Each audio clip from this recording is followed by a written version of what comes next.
Muy buenos días, les saluda Rodrigo Menéndez, me acompaña Federico Berrueto. Un placer.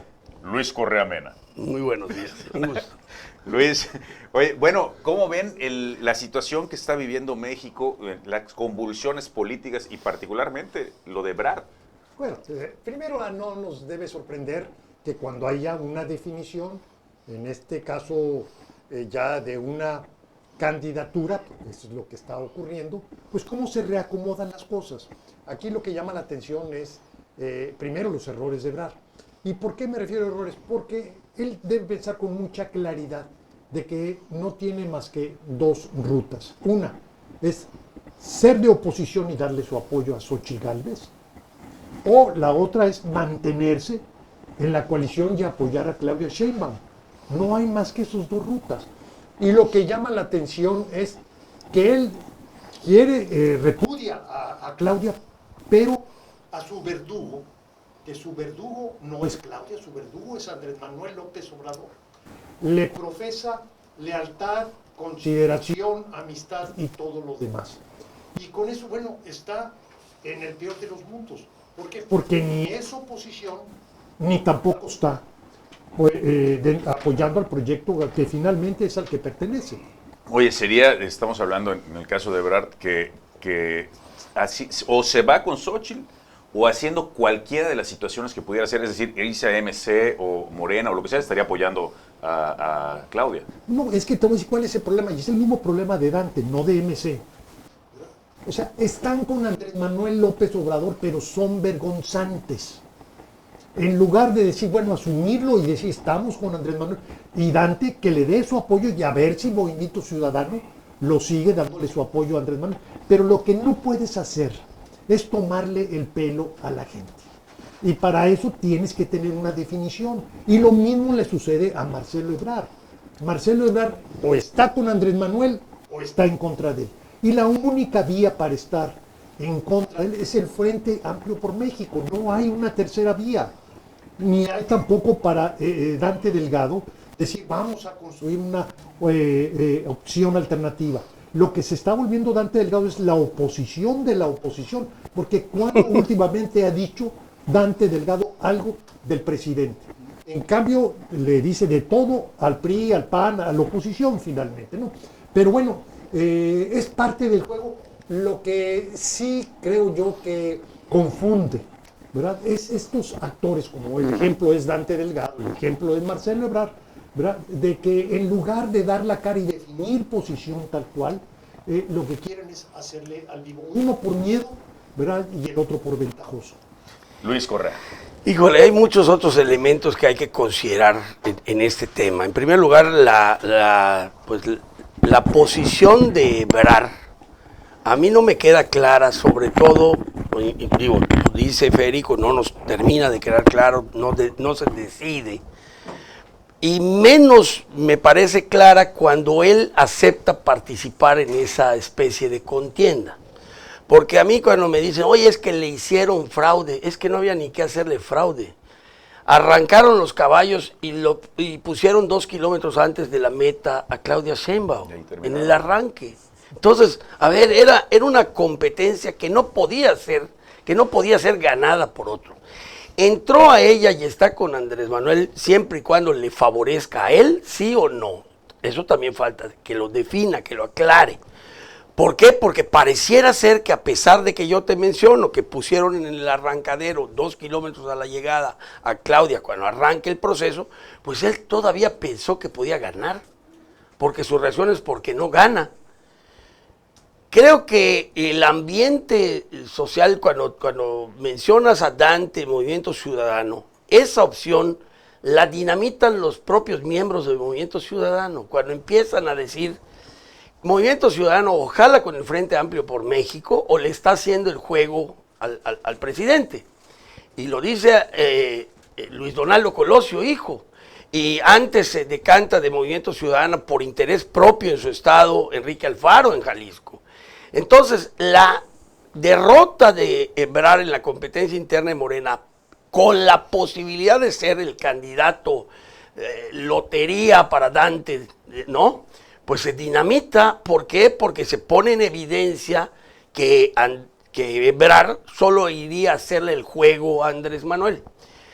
Hay un programa que hizo Berrueto con otros compañeros de él, donde precisamente decían que la ruptura de Ebrard con el presidente era de alguna manera, o con Morena, era de alguna manera pactada, en el temor de no ser adversario de Andrés Manuel, en el temor a los expedientes, en el temor al si te presento frente, si te presento oposición, vas a perseguirme, y no quiere ser perseguido por el presidente, porque me imagino que se sabe lo que le pueden perseguir y la capacidad o intento o deseo de perseguir ese tipo de cosas por parte del presidente cuando alguien se vuelve su enemigo o su adversario.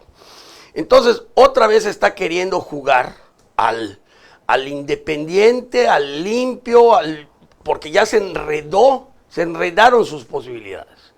Como dice Federico, se va al Frente Amplio para presentar la oposición a Andrés Manuel, entonces que se atenga a las consecuencias.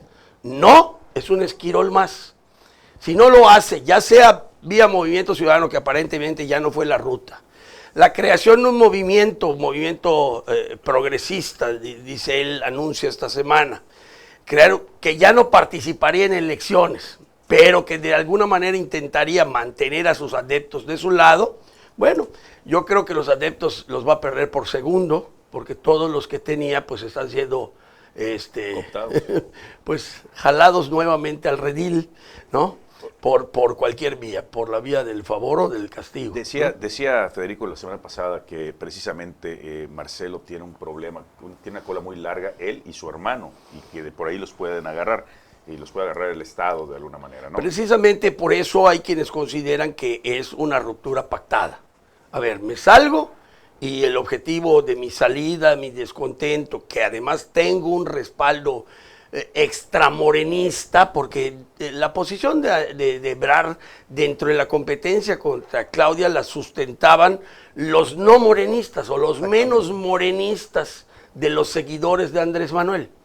Él representaba un poco la discordancia, la disrupción, el antagonismo, el no acuerdo con lo que estaba haciendo Andrés Manuel. Y en esa medida, él tenía una masa electoral o una masa de seguidores que no son tan morenistas. Y en esa medida puede representar algo interesante en la contienda para el gobierno, para dividir a los votos opositores, porque finalmente esos son votos opositores de Morena.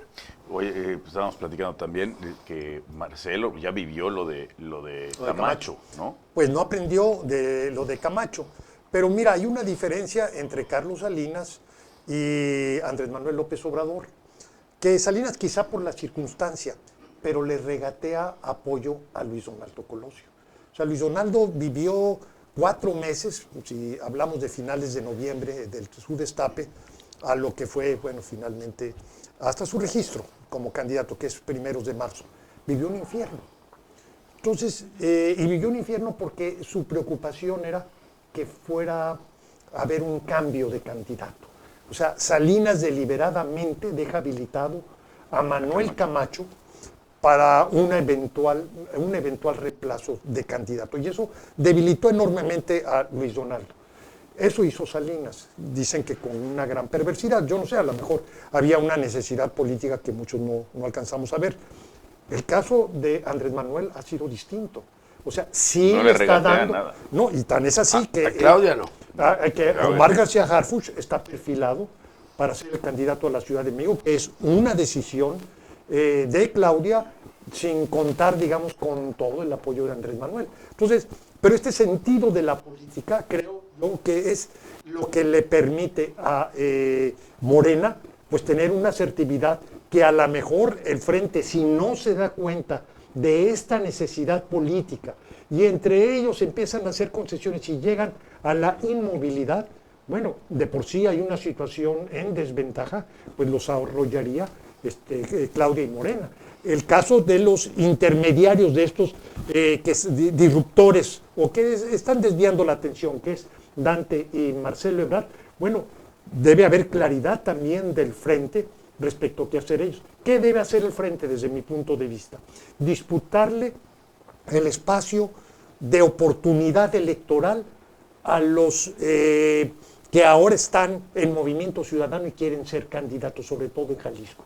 Es decir, no importa, nosotros podemos arroparlos y darles el espacio, la oportunidad. Eso es lo que debe hacer ya el Frente, y debe ser muy decidido y muy claro, como también debe ser muy decidido y muy claro el Frente ante la amenaza, no la amenaza, la realidad de una elección de Estado, que es lo que corresponde al Frente. El Frente debió haber hecho propia la denuncia de Marcelo Ebrard respecto al uso de los recursos públicos en la interna. La dejó pasar el Frente, pues sí, eso le va a repercutir al Frente y a Xochitl Gálvez. ¿Por qué? Vete a la Fiscalía General de la República, a la FEPADE, al INE, y a partir de la denuncia de Marcelo, haz tú el caso. Entonces, esa pasividad que está incurriendo el Frente, que creo que es inmovilidad, pues está dejando pasar oportunidades ante una contienda, pues yo debo decir, en este momento muy desigual. Luis. Sí, efectivamente, coincido con Federico en ese sentido, que el Frente está dejando pasar oportunidades. No sé si en ese afán purista de no meterme en la casa del vecino es proceso de ellos y que lo definan como ellos quieran, pero finalmente es de interés nacional el comportamiento de las entidades que son de interés nacional, como son los partidos políticos. Entonces, para mí el tema de no ser demócrata o democrático en tu proceso, pues es elemento de interés público, y creo que allá lo está dejando pasar.